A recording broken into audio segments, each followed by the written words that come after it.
All right, so good evening, everyone. So, unveiling strategies in a shifting world.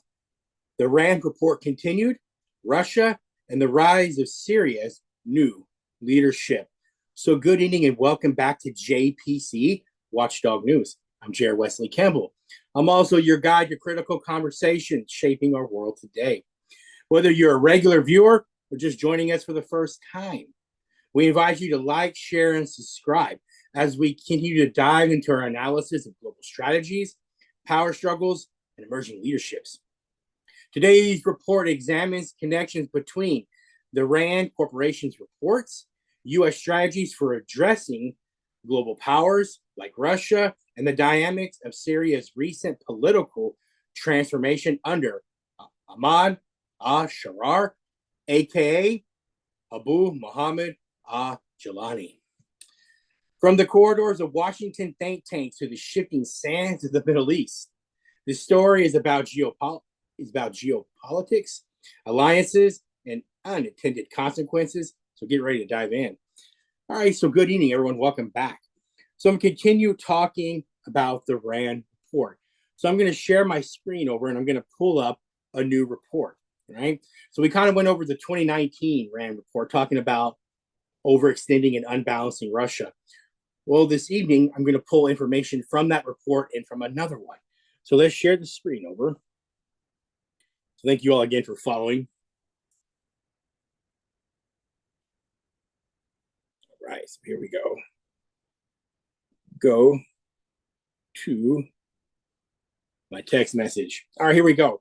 So earlier today, I was reading this counterinsurgency stability operations, support to foreign internal defense nations, building and special operations from 1962 to 2019. So this was published in 2021.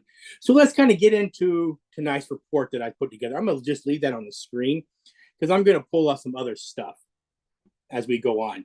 So let's talk about the RAND report's blueprint for cost-imposing strategies, right?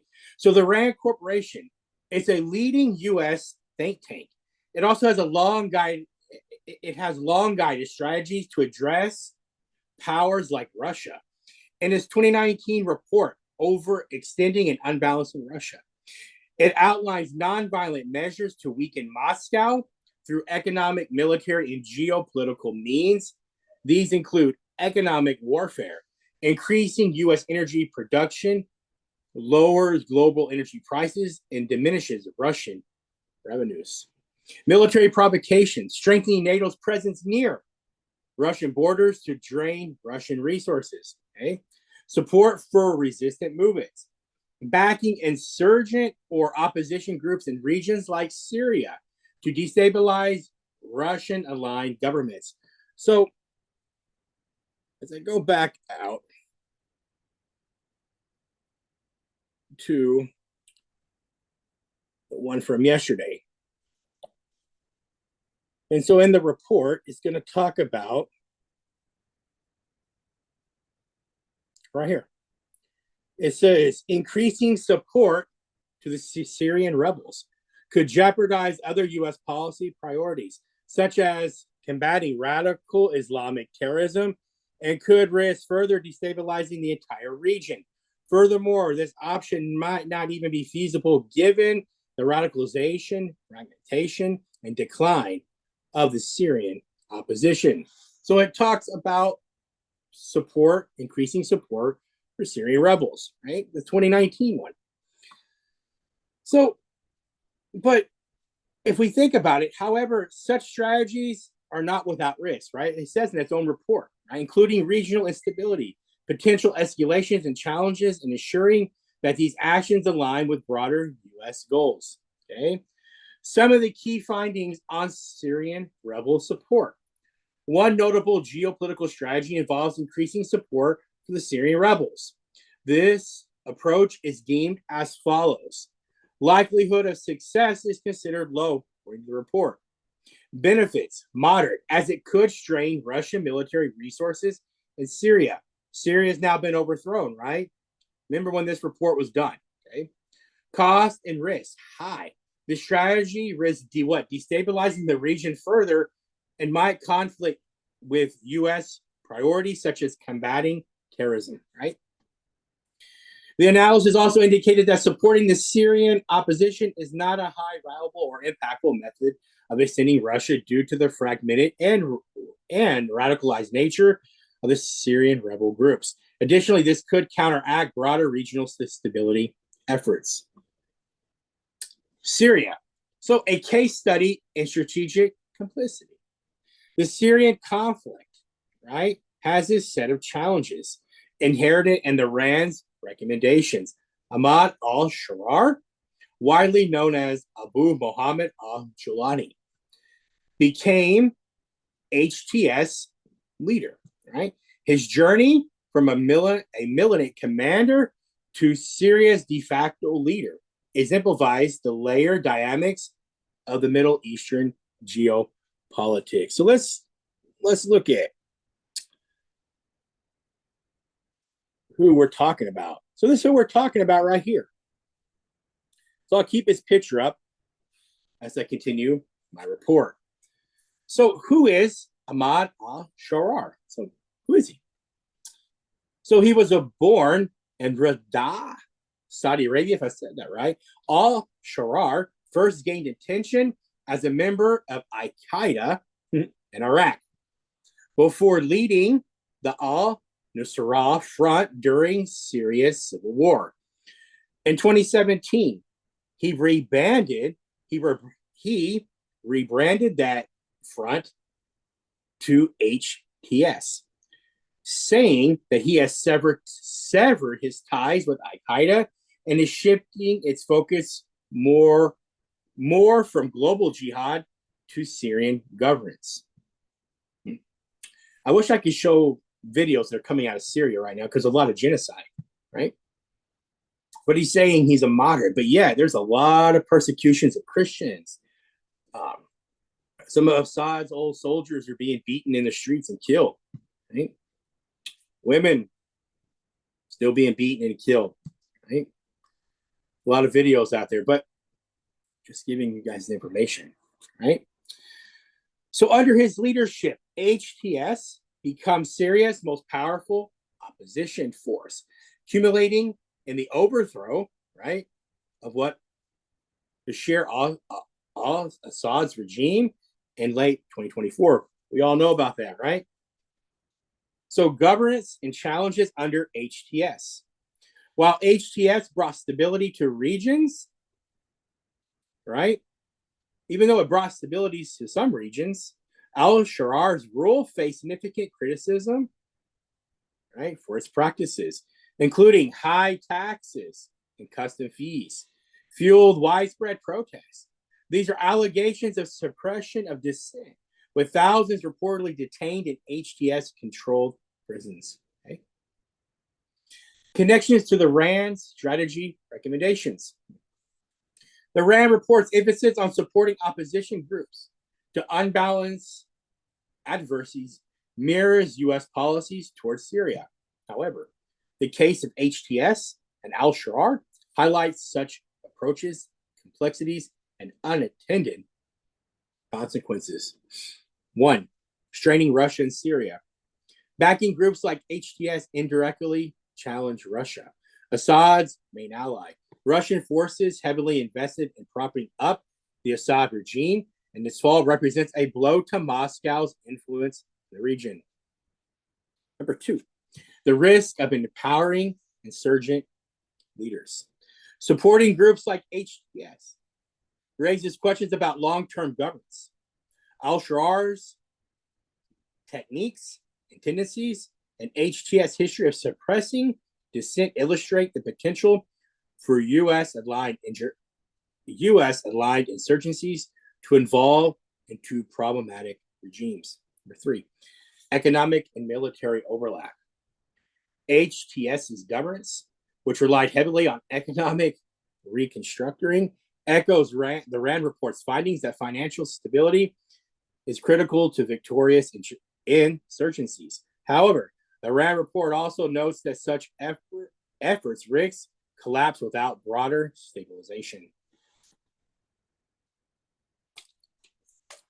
The broader U.S.-Russia dynamic. The RAND report strategy recommendations extend beyond Syria and the broader geopolitical context. Syria serves as a theater for U.S. and Russia rivalry. NATO expansion. Strengthening NATO near Russia borders remains a cornerstone of U.S. strategy, as seen in ongoing military exercises in Eastern Europe. Their words, not mine. It's all part of my report. Economic leverage. Efforts to undermine Russia's energy dominance align with RAND reports suggestion to reduce global reliance on Russian oil gas. Information warfare. U.S. efforts to challenge Russia's global image are mirrored in the support for Syrian opposition leaders like Al-Shar, who improvises regional stability and inclusivity in their rhetoric. Al-Shar's international standing. His political transformation has not gone unnoticed since Assad's fall. The United States reconsidered a $10 million bounty on Al-Shar,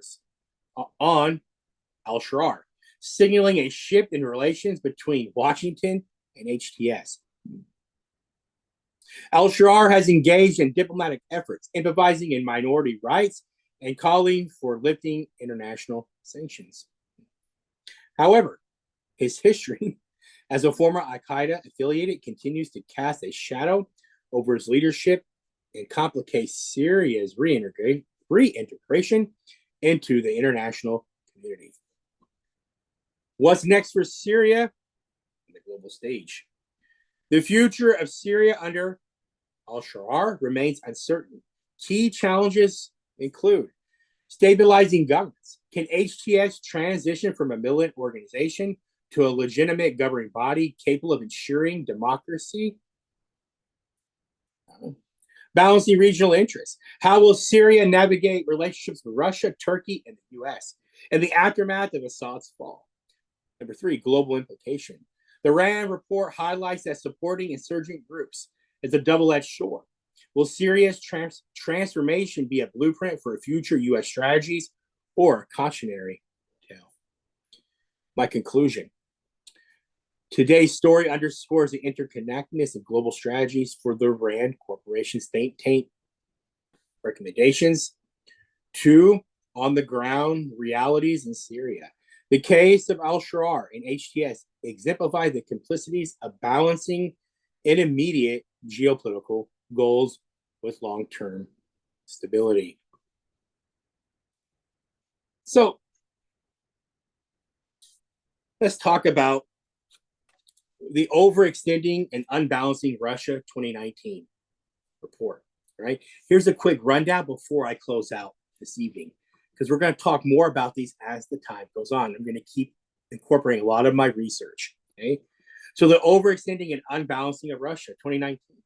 The report shaped the analysis of U.S. strategies targeting Russia vulnerabilities, mainly through economic measures, military posturing, and support for opposition movements. These strategies were connected to the Syrian conflict and Al-Shar's rise, highlighting how backing resistant movements like HTS aligns with the RAND report's recommendations to strain Russian resources. And let's go back real quick to the counterinsurgency. This is one we're going to start breaking down and getting more information out of this. So the counterinsurgency stability operations and nation building, which was published in 2021, the RAND report. This report informed the broader analysis of stabilization efforts, governance challenges, and the risks of supporting insurgent groups. Key insights from counterinsurgency experience. Vietnam and Afghanistan were applied to the Syrian context, emphasizing the importance of unified governance, economic stability, and avoiding long-term instability after insurgent victories. And we're gonna learn more about this as the time goes on. So we're gonna build a case here, right? It's all interesting stuff. But thank you all again, right? So thank you all again for tuning in to JPC Watchdog News. Let's keep this conversation going by liking, sharing, and subscribing, and making comments in the comment section, and sharing your thoughts on these critical global issues. Until next time, I'm Jared Wesley Campbell signing off to JPC Watchdog News. Thank you all again. I love you all so much. Thank you for following. Check out our time. Not too bad on time. Not too bad on time. We'll stop the share. I'm signing off, guys. I'm out. Hope you enjoyed this report. It's Jared Wesley Campbell. Good evening and good night. Thank you all for the love and support. It means a lot. I'm out.